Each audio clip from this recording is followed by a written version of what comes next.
Well, we're here to talk about the new extractive sector initiative that the IDB is putting together. And under the leadership of a good personal friend of mine, Ramón Espinasa, somebody whom I've known and greatly respected for, I guess, over 20 years. We first met in 1995, I think, in Caracas, when he was the chief economist for PDVSA. Did a fantastic job, in my view, and really is somebody that in that time I have relied on in a number of ways for understanding and intelligence in terms of the energy sector, primarily oil and gas, but others as well, for some insight as a concerned citizen on his home country, as I mentioned, and just for his goodwill and for his friendship. We have shared many miles together, Ramón. And so we continue on that path. And it's a real delight to welcome you back. Ramón has been a speaker at the Council in Washington and in other countries and in other cities in the U.S. several times. I think if you don't know him or if you haven't met him, you'll find his comments very interesting today. I'm not going to do a long introduction of you with all of your background. Because, as I said, we've hosted you many times, but anybody who cares to know more about his background, please contact me. We'll provide it for you free of charge and without any problem at all. But Ramón and his group, as I say, at IDB, have recently launched an initiative to take a look at the extractive sector broadly in the Western Hemisphere. It's not just oil and gas or energy, but this is in some ways the other extractives besides oil and gas, no? So it's a broader initiative, and I think something that's very timely for all of us, particularly in the business sector and the policy community, to understand what the initiative is, what it aims to do, and how we might be able to support the efforts at IDB. And my understanding, Ramón, is that's precisely what you're going to talk to us today about. So with that, perhaps you can give us a sense of what you see the initiative is, where it's going, and then bearing in mind again the folks around the table and around the room, how the private sector and the policy community can engage with you and support the effort, and look forward to continuing our work with you, this time in your new capacity. Ladies and gentlemen, please join me in welcoming to the Council of the Americas Ramón Espinasa and his team from the Inter-American Development Bank. Thank you very much, Eric. I should start with a word of gratitude to the Council of the Americas for hosting the meeting. And thank you, Eric, my dear friend, Eric Farnsworth, and his team for organizing the meeting and recording this for broadcasting afterwards. I would also like to thank Chris Barton from the IDB who put this all together. It's a brief presentation, but it's divided into 4 parts. First is to show the large endowment of minerals, oil and gas, which have given Latin America a comparative advantage in world trade. Second is how important has become as a source of revenue that Latin America has been developing this comparative advantage. We'll show it both in terms of fiscal revenue and as a share of total exports. Third, I want to highlight why the extractive sector needs special attention, because it is inherently, because of the relationship among the 3 stakeholders, conflictive sector. It's the relationship between industry, communities, and government, and how that has on itself, again, a source for conflict, and how we foresee the action of the IDB as generating a more positive and forward-looking agreement between the 3 parties. That's the third, to illustrate the degree of conflictiveness in the sector. And the fourth, against the previous background, is the proposal for action of the IDB and the Canadian Facility for the Extractive Industries. Then let me go very fast through the first 2 parts. This is the share of mineral reserves in Latin America as a share of total world-proven reserves. And just to highlight that second and third in the ranking are lithium and copper. And these are 2 very important minerals for the industries of the future, for batteries, and in the case of copper for superconductivity. This is the investment in exploration in Latin America.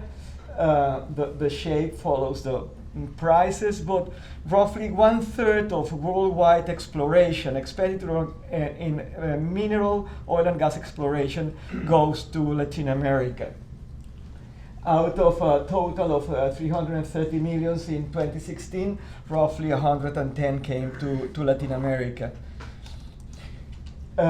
Making use of the comparative advantage, this is production, and again, where lithium and copper, Latin America is second and fourth in world production of these two minerals. The rest are in the slide. This is reserves of oil, and then we have 4 countries among the 20 countries with the largest reserves. Outstanding is the case of Venezuela, and this is crude oil production. We're much below our share of world reserves. We concentrate roughly 20% of reserves and produce just 12% of total production, and that responds to specific reasons and which are not common between Venezuela, Mexico, Brazil, and Colombia. In all the 4 countries, production has been falling recently, but there is all that this says, looking into the future, is that there is huge potential for growth in the oil sector. And these are gas reserves. It's just Venezuela that shows there, and this is gas production, and also the recent drop is a drop of gas production in Venezuela. Let me say an additional word in the case of gas. Gas is to become very important in Latin America for electricity generation. Thus far, electricity supply has come from hydraulic power, developing these really powerful river basins in the region. But most river basins have already been developed. Then any additional electricity will have to be produced out of gas. Then demand for gas and gas exploration and gas production is meant to increase in Latin America. This is the endowment of reserves. This is the importance of the sector. This graph is very revealing to us. This is the allocation of foreign direct investment worldwide and in different regions. And the dark green is investment in the primary sector. And in Latin America, that figure is 22%. It's threefold the world average, which is 7%, and is much above any other region worldwide by far. We are at present, it's 22% of total investment in Latin America goes to the primary sector. The rest is manufacturing and services. Total foreign direct investment was by 2020, we're expecting to be 168 billions, and roughly 34 billions are going to the primary sector. Next is fiscal revenue. This is worldwide fiscal revenue out of mineral rents and hydrocarbons. This is for Latin America. It's twice the world average. Then it's a very important source of fiscal revenue. On average, again, is twice the world average. And this is exports. The dark blue is of minerals, oil and gas, of extractive industries. The green is total exports in Latin America. Roughly, it's 43% total exports. I asked the guys to repeat the exercise without Mexico, because manufacturing in Mexico is huge, but there is a lot of re-exporting of parts for manufacturing. Then, without Mexico, the share of primary products in total exports, it's on average around 53%. It's the single most important single sector in Latin American exports it's a primary sector. Let me now move into the third part of the presentation, and that has to do, no, let me do something before. This is for specific countries, the share of primary exports in total exports. And the light green bars are Norway, Australia, and Canada. Then we're in very good company in the region. Peru, Colombia, and Chile have roughly the same share of primary products in total exports as have Norway and Australia. And Brazil and Canada, two large countries, are roughly the same percentage. Now, let me move to the what I think moved the IDB president to pay particular attention to this sector. There is conflict, and part of the conflict stems out of the fact that the mining is intensive in both energy and water. On the left-hand side, the pie chart, it's 29%, almost 30% of gas consumption in Latin America is taken by the extractive industries. The map in the center are the red shows water risk areas, and those very much correlate with mining areas in Latin America. It is northern Chile, southern Peru, where the copper production takes place.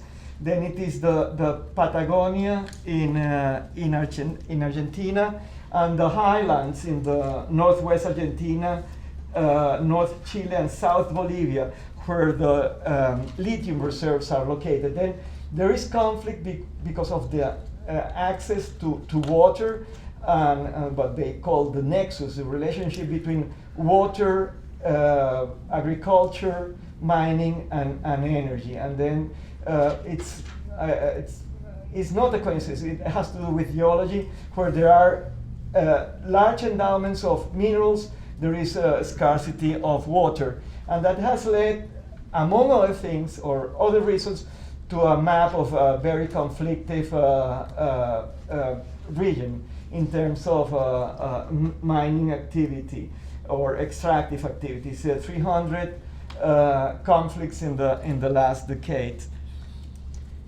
Let me now discuss what I call the inherent character of conflictivity between the three stakeholders.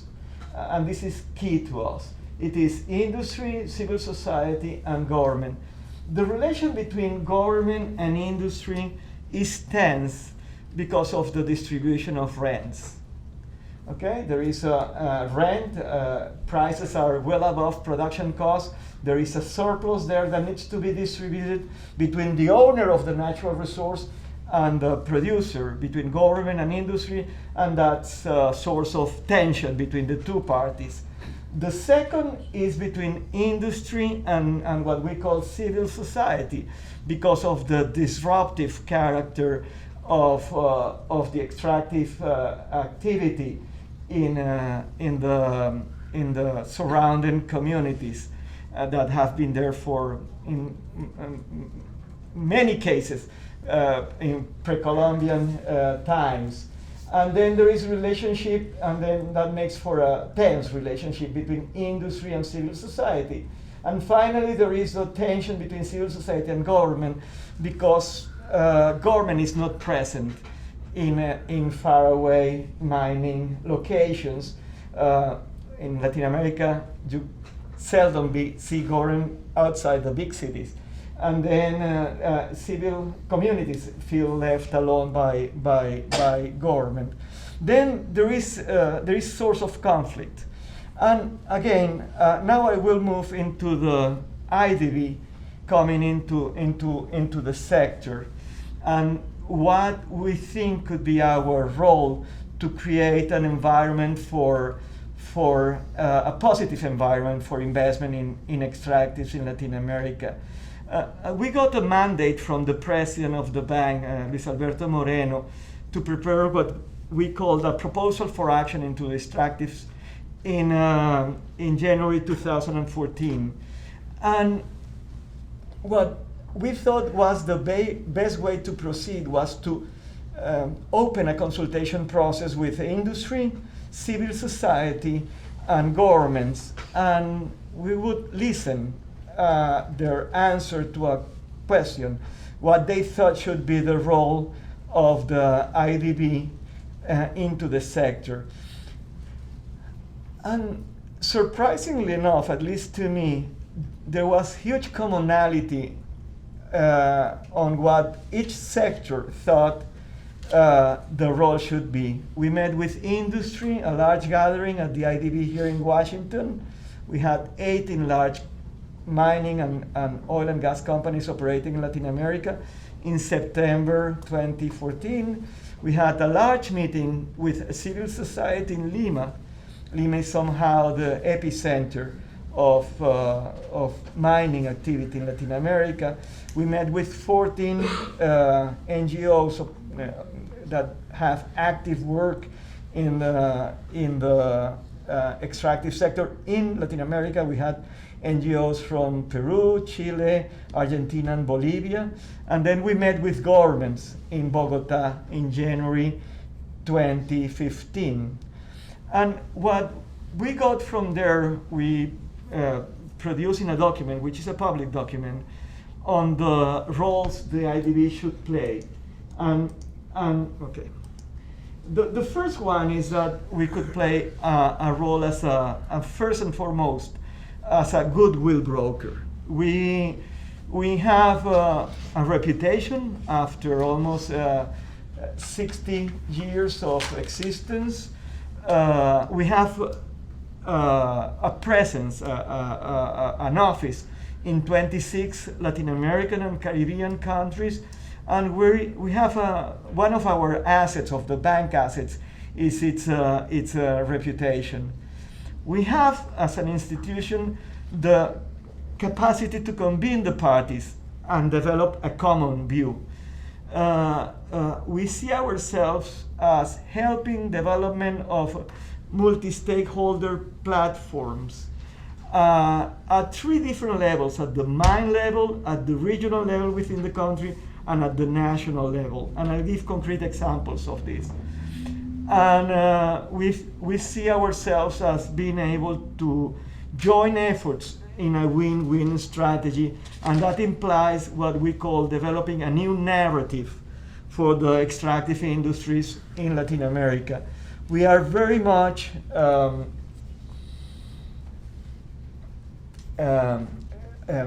taken by the resource course view. I mean, it is very difficult in the Latin American narrative around the extractive industries as seen emerging. We have not developed a positive view, but the view in general has to do with what is called in the literature as the resource course, not resource as a blessing, but as a course. Then we believe, together with what is happening in many countries, it is possible to change the narrative and creating a positive environment for this.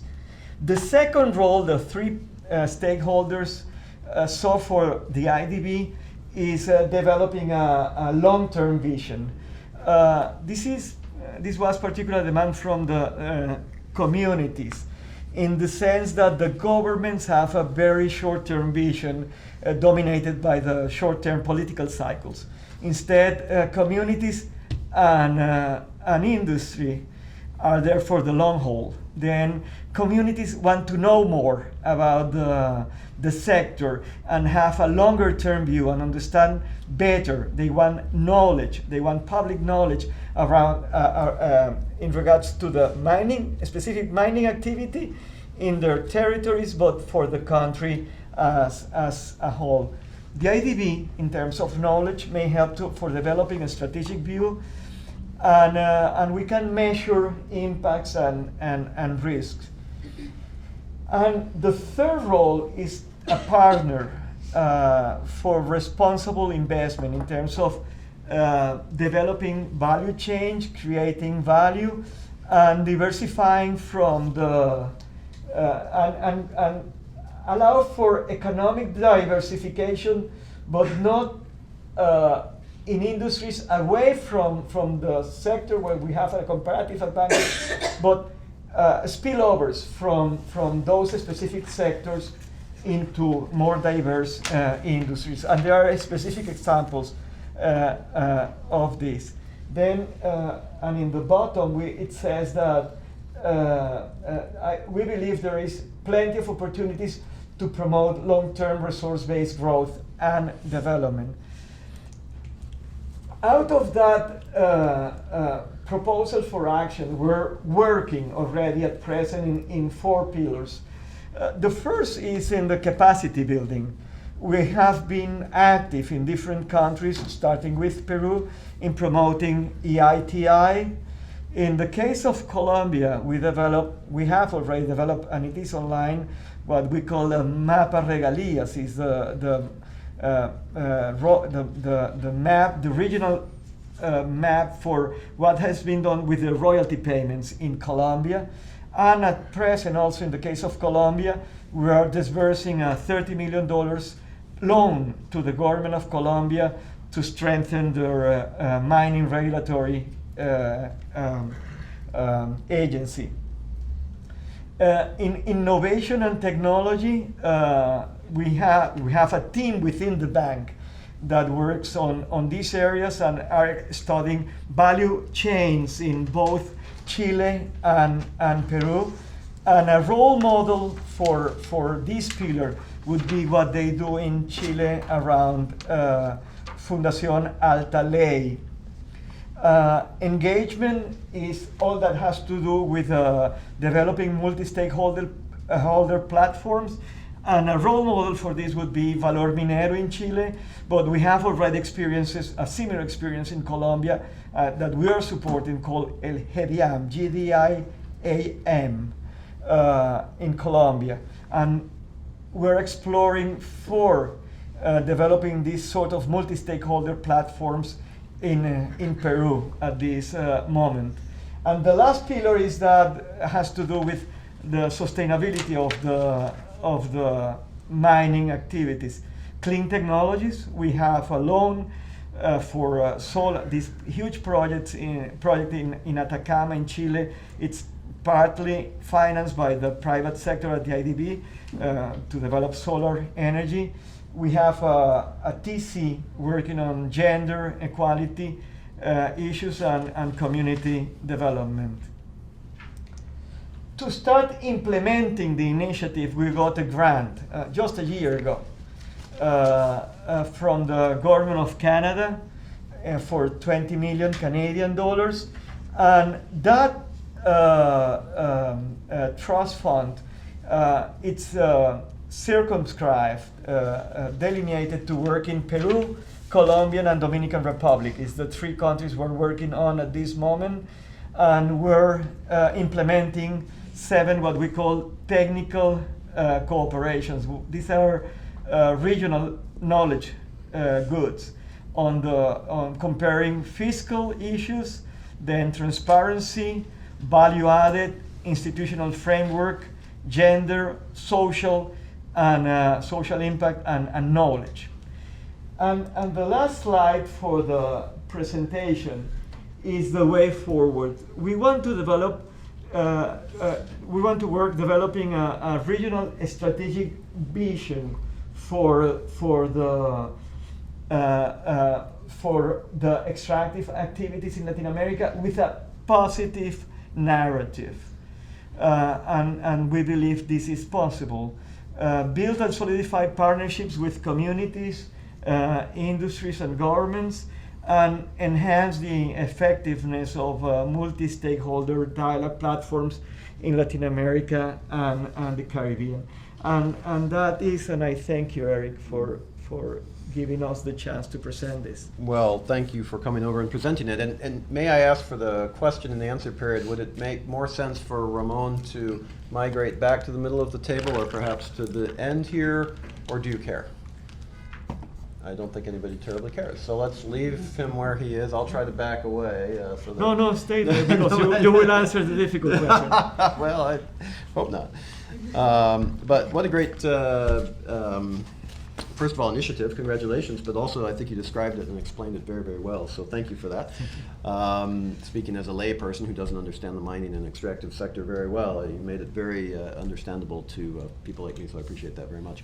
Before we open it up to all of you, and I'm sure you have questions as well, you know, one of the things that has always fascinated me about this particular sector in Latin America is the mismatch in governance in some of the countries that leads to some of the conflict. And let me explain what I mean. And you alluded to it, but I want to bring it out further, which is to say that, you know, in many countries, if not all countries, in Latin America, you get the permitting, you get the permission, you get the taxes and everything else at the federal level, but the impact is felt at the local level. And you referred, Ramon, in your presentation to the fact that the government oftentimes doesn't even have a presence in the local level. So if I'm a local member of the indigenous community, and I see this big hole in the ground, and I see that the taxes are going to benefit the central government that's far away, and I see that my own life not only may not be improving through government services, but in fact may be negatively impacted by some of these activities, what's the only thing I can do? And that's protest. And so it's some of the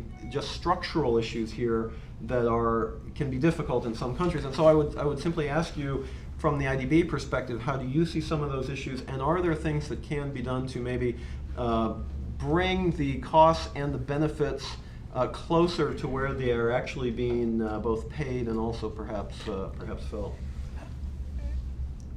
Not to start you off with a difficult question. No, that's at the heart of what we are talking and how we foresee our action. And that's why these multi-stakeholder platforms are very important, to bring the parties together and develop a joint vision and to feel participants of the industry, to put it that way.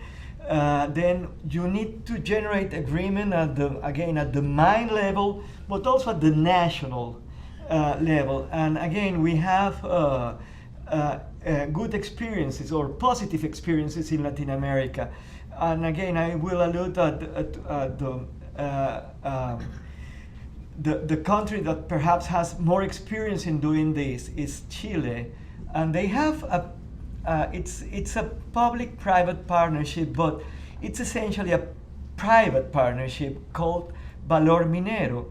And this is an initiative of private people from academia, industry, civil society that got together and said, unless we agree, we're going to spoil a source of wealth for the country.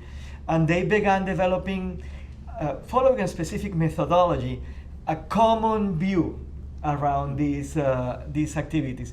And for doing that, the first thing they did is to agree on what they disagreed, and develop a common view for the things or the areas where they agreed, and then leave the other ones for discussing later.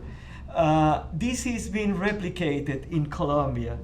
In Colombia, there is a similar institution. There is no government in the Colombian one. It's industry, communities, but they are representatives from the Afro-Colombian community and from the indigenous peoples in Colombia. And again, it's 2 years.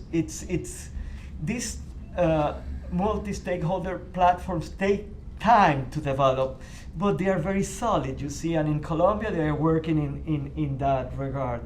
We work with, we visited some mines in Chile, and they are developing this sort of methodology at the mine level to develop and in some cases they are, the mines are letting the communities to follow in real time the performance of the mining activity itself. Then there is transparency and agreement. Then it's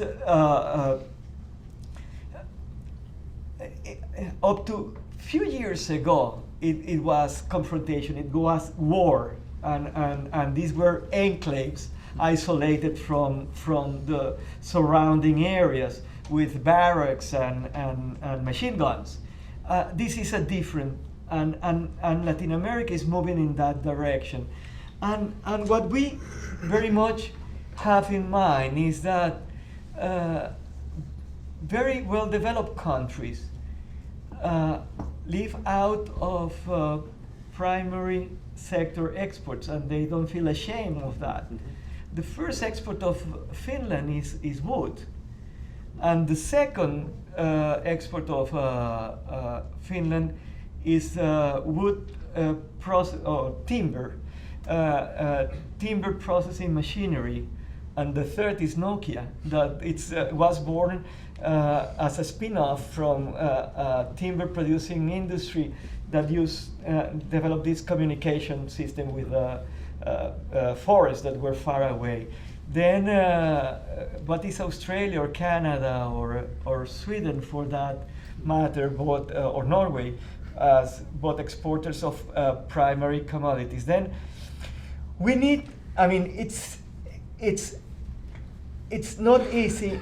It takes time, but it's the only way forward to us. If any of the three parties opposes the development, it will not take place unless the industry is prepared to invest, society prepared to accept the investment, and the national and regional governments open the territories for exploration and production. It will not take place. Then that's it. Yeah. Well, and I think this is particularly important, particularly as new areas for mining open up in sectors such as lithium that are increasingly important but didn't really have a huge amount of engagement previously. So in some ways, this is almost a chance to get it right. Correct. Yeah. Correct. We look forward to working in that. And lithium has another very interesting aspect, that it's the reservoirs are shared between the three countries, between Argentina, Chile, and Bolivia in the highlands. Then it will be a joint development, most probably. And the role of the IDB could be key, because we're perceived as an honest broker, and that's very, very important. By the same token, Natasha and Lori are here because they were behind the first meeting of the Pacific Alliance mining ministers. We supported that meeting in Chile, and now we're the technical secretariat of the mining sector within the Alianza del Pacífico. Then we can play that role as well, bringing countries together. Outstanding. Well, I've had 2 questions already, so let me open it up to all of you for your questions, comments, ideas, concerns, suggestions, advice. This is an initiative which a lot of good work has already been done, but it's still being rolled out, so open to you. Please. Just wondering if you have... I know who you are, but identify yourself. Yes, my name's Colleen Newman. I'm an independent consultant. But one thing I wanted to ask you is, do you have like the geologists sort of engage, kind of showing the safety and things like that? Yes. We have limited resources, but one thing we did is engage with the USGS, U.S. Geological Service, Yeah. and they have produced for us a geological map of Latin America. That's great. It's with georeferences for all the mines and the refining centers, and there are several overlays. We have the mines, the endowment of reserves for each country and region. Then we have a layer with power transmission lines and the power generation centers, and another overlay with river basins. And that would be what we call a public good, a public good. And it will be, and the IDB, we're in the final stages of getting the work from the USGS, and then we'll make it friendly in terms of a platform for georeferencing. I would also just mention, I used to be with the American Association of Petroleum Geologists, and they do have a Latin American office, and this might be, I'm not with them anymore, but it might be, an area to partner. We look forward to that, yes. It's a good idea. Yeah. Yeah. Please. My name is Thomas Russo, my own consulting firm, Russo and Energy. I know in this country it has taken many, many years for industry to basically develop a concept of investing in communities that they are active in, since mining and energy infrastructure are very long-lived assets. Have you sort of, in your initial discussions with stakeholders, industry, governments in South America, have they sort of bought into the idea that they're going to have to invest in the very communities where those local disturbances are taking place? Or do they basically get the authority to do what they need to do and then forget all about the implementation? They are both. They are both in Latin America. And surprisingly enough, the foreign companies, the foreign owned and operated companies, the ones that are more prone to do this sort of social work. When the owners are from that country and have had these mines for a long time, they don't understand very much what dialogue is, and there is a generational issue as well. The most modern companies are much more prepared to open up for dialogue with communities, particularly, and then with government. But they are both. A follow-up, if I may. Yes, please. Is training a part of your initiative in terms of not only the industry and the government, but the NGO and the local communities? I find even in the United States, local communities totally misunderstand extractive and oil and gas industries. There's a lot of myths out there. For us, knowledge dissemination is a key part of all this, and we're prepared to have workshops to disseminate knowledge among communities, and again, at the mine, at the regional, and at the country level.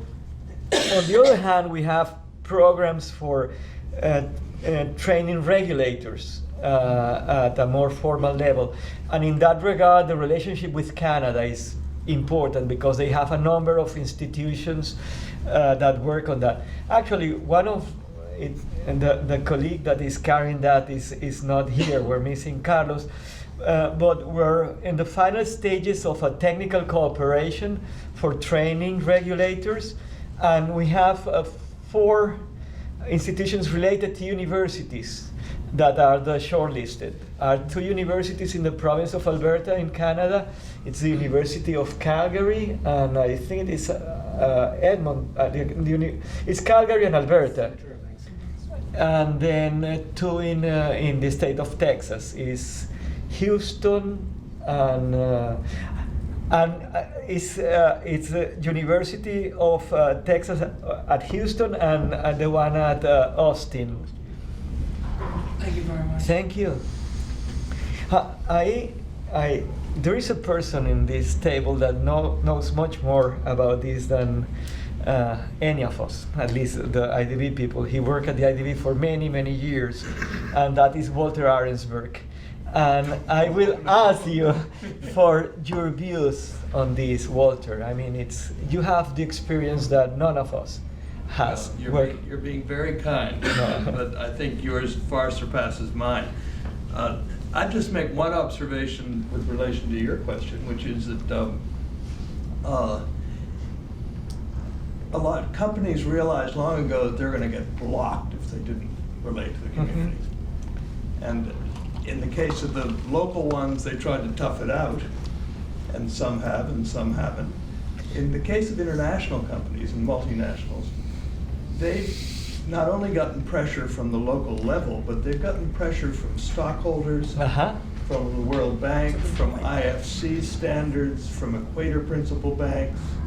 And so there's a whole sort of panoply or framework of standards that that now have become almost de rigueur, if you don't do it. I've been doing a certain amount of due diligence work for investors, and it's always use the IFC performance standards, use the World Bank's 410 on indigenous peoples. That framework is set in place, and I think is driving a lot of this. I mean, the only reason I raise that is it seems everything is front-ended until you get the authority to proceed. My point was it's the implementation of the mitigation. Yeah. That's really what pays off, not creating stacks of paper that people soon forget about after the activity takes place. And that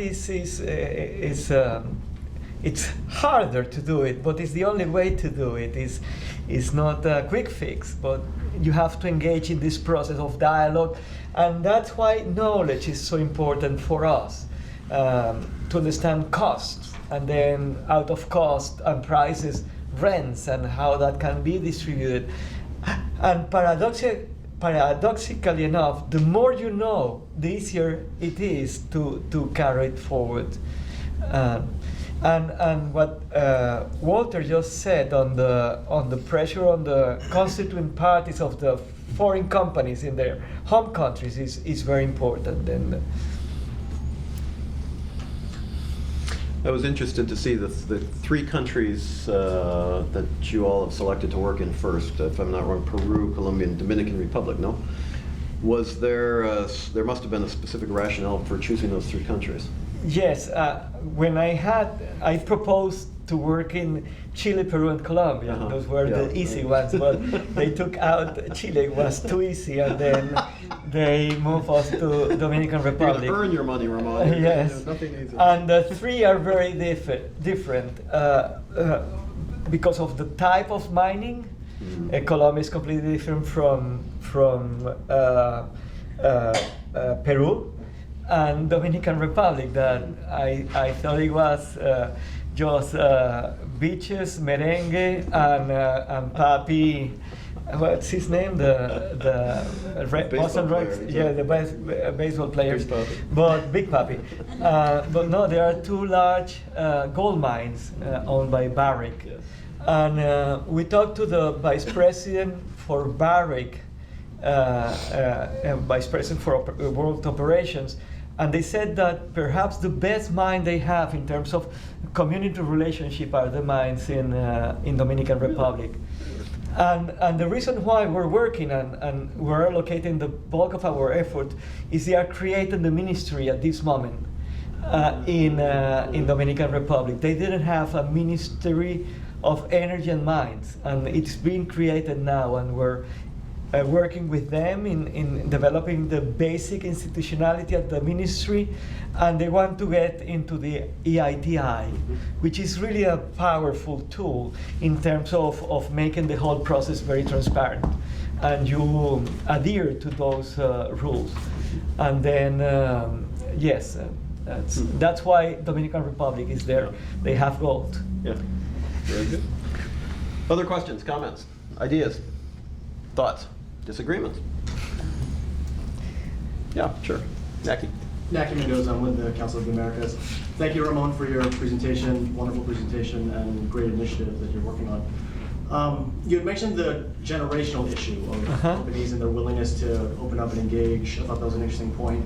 I'm just wondering if you're noticing any other tendencies among the geographies of companies, and whether, I'm thinking mainly of Asian investors in the mining sector as they gravitate more towards Latin America and South America, if what's their engagement strategies?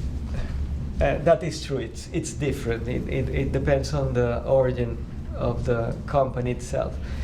Yeah, we haven't dealt with Asian companies operating in Latin America as yet. Then I cannot give you an answer. That could be the case in Peru particularly. They have more presence in Ecuador, and we are not working there.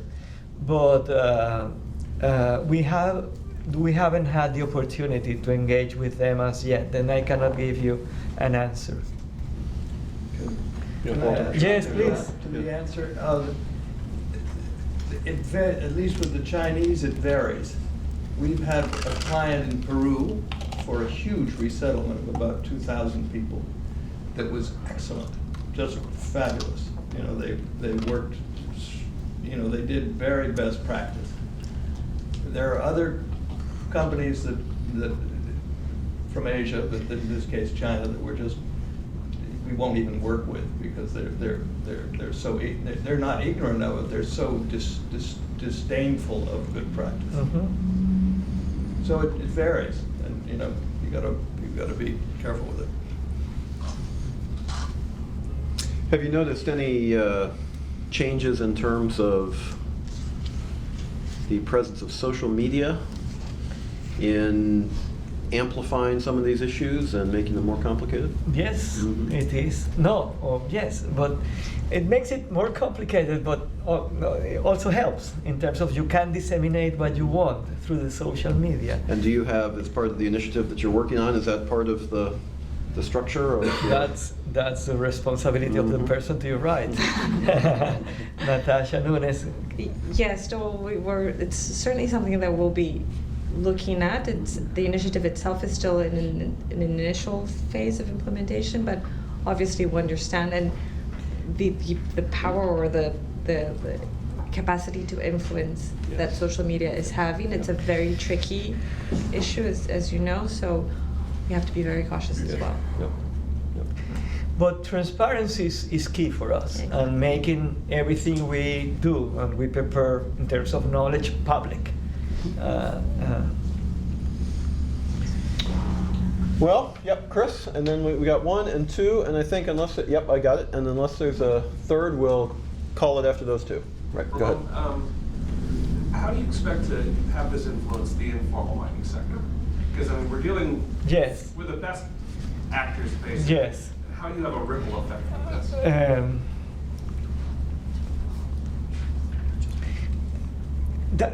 That's much more complex and requires many more resources than we have.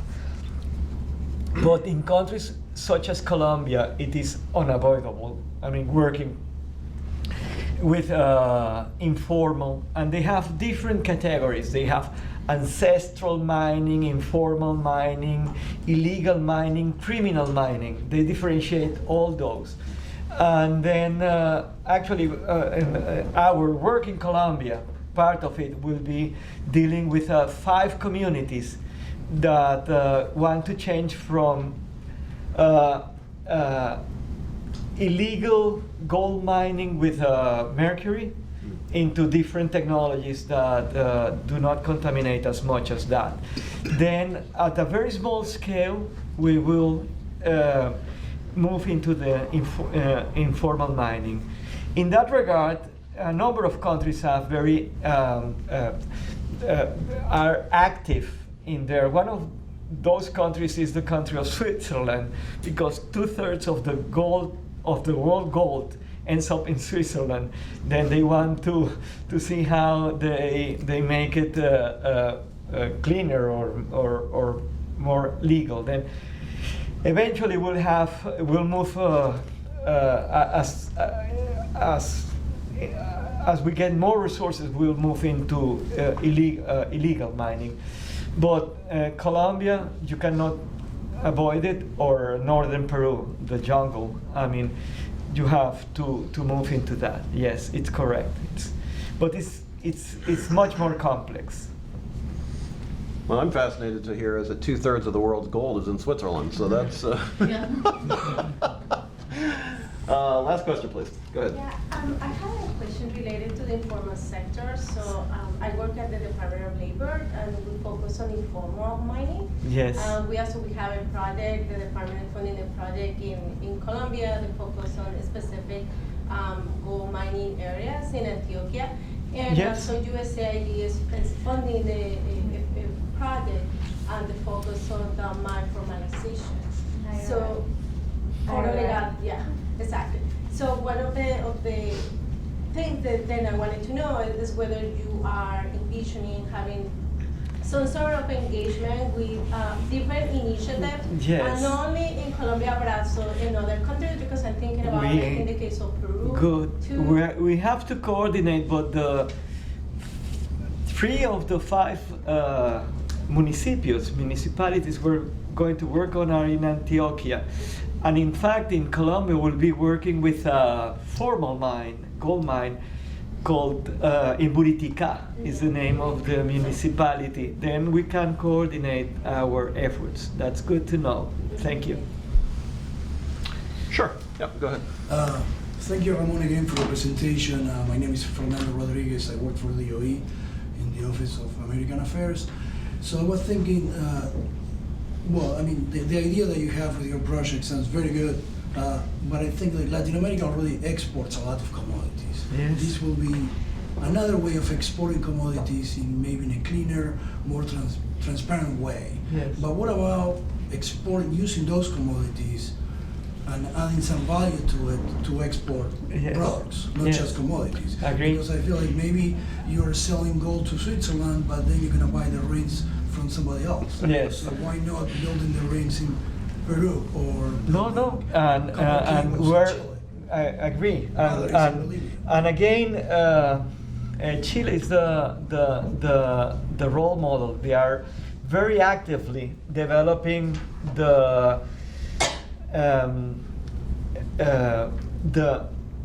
sector related to copper production. At present, they export $500 million of goods and machinery that are used to produce copper. The target is in 10 years to go from 500 to 5,000 million dollars in that. And we were able to see amazing things in Chile in terms of robotics and their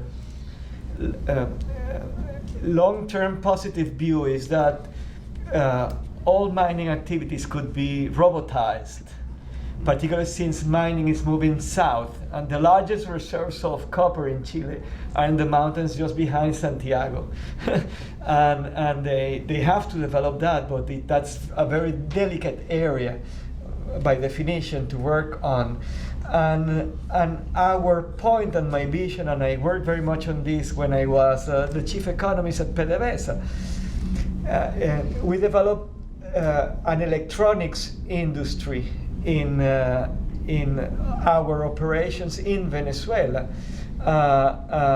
and all the remote operations were built with hardware from combination of hardware and software developed in Venezuela. Then you can diversify around your comparative advantage. That's my point. And then when you export salmon, I don't know, different cuts and different ways of exporting that same raw material or that primary good.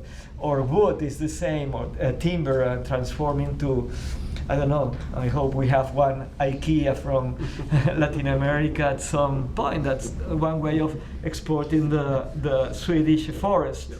Then that is important for us. And if I may follow up Sure. just on that, so let's say like Peru, you guys, the IDB was involved in the development of Camisea, and Yes. Peru's LNG export terminal,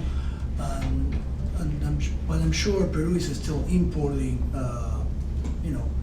gasoline and propane, and so instead of developing those resources Yes. at home, I feel like, I don't know, I don't even know if it is the role of the IDB. But your example is not the best, in the sense that Peru has two very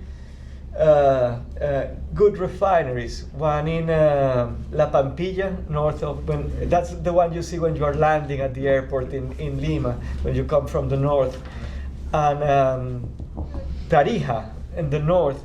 And actually, Peru imports crude oil and exports products. I mean, they are a refining center for the Pacific Basin. But that's the idea. That's the idea that you add value both in the trickle down, but also in the spillovers.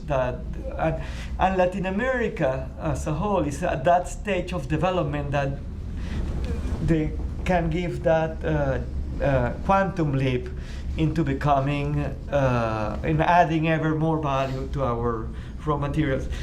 But the traditional view is that the resource course is that you should develop away from the sector, and no, there is a plenty to be done in that sector where you have the comparative advantage. That's our view. Thank you. One of the things that I was advocating about, I guess about 10 years ago, when the whole lithium discoveries began to become really well-known and expansive, was that the countries that were endowed with such significant deposits should take advantage of that immediately to begin world-class research on batteries. And, you know, maybe it was fanciful, maybe it was too visionary, but people laughed at me. They said, you know, well, Bolivia is going to have battery research, but, you know, for precisely that point. Had they invested then, where would we be now? Tesla would be, you know, and what happens is when you do the research, you build capacity, and then all of the producers in the private sector need to be close to that, and so you start building an ecosystem that I don't think it's too late. No. But the truth of the matter is now that research and those issues are being done in Nevada and in China and everywhere else, and Bolivia and Argentina become just primary commodities exporters again instead of battery producers and leading technological development that could be utilized in cutting edge transportation, no? So again, I'm not saying it would have happened, but to my knowledge, nobody even took it seriously, and they just said, yeah, well, you know, lithium, okay, so we'll mine it and sell it to somebody. That's an opportunity that clearly has been missed, but I think you can extrapolate that to almost any sector. I think your point is a good one, and I was fascinated to hear that Nokia came from, you know, a spin-off of the forestry industry, which I had no, but that's fascinating. It is. And in some ways, it's the same thing. Anyway, this could be a longer conversation, but regrettably, our guest of honor and the speaker has a bit of a calendar or agenda he needs to keep to. At the same time, I don't think this is the last we're going to hear of this topic, and I certainly hope that it's not, because it's important, it's growing, and it's something that we, from the council perspective, have done some work on and would anticipate doing additional work on. Ladies and gentlemen, would you please join me once again in thanking Ramon and his team for their presentation today and their presence.